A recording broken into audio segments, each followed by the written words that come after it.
And for today, personal tip, ang aking personal payo for today. Itong payo na tayo may kinalaman dun sa may mga service na ginagamit, no? Like merong motor, sasakyan, o kung ano pa man, mode of transportation na meron kang ginagamit, no? Ano nga bang araw ang mas magandang magpakarga tayo ng gasolina or diesel, no?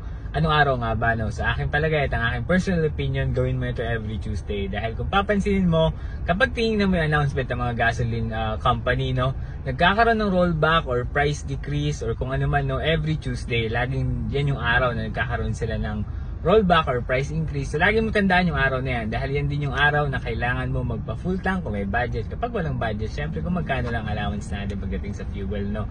Basta lagi mo tandaan, gawin mo yan every Tuesday dahil sigurado ako kapag Tuesday meron kang chance na makatipid or may chance na namang mapamahal ka, no? Depende na lang kasi hindi naman talaga natin alam kung mag-fluctuating kasi ang movement ng gasoline or diesel, no? Basta ang punto ko lang, gawin mo lang yan every Tuesday. So lagi mo markahan yung araw mo. Basta every Tuesday magpapakarga ka kasi dyan pwede makatipid ka or pwede mapamahal ka. Basta ang punto ko lang dito is gawin mo yan every Tuesday, no? So yan lang yung aking personal payo pagdating naman sa usaping makatipid tayo ng konti sa ating mga fuel na ginagamit sa ating mga service, no? Okay, yan lang yung personal payo ko ngayong araw. Kung nagustuhan mo at sa tingin mo may sense itong sinabi ko, baka pwedeng pakalike and share.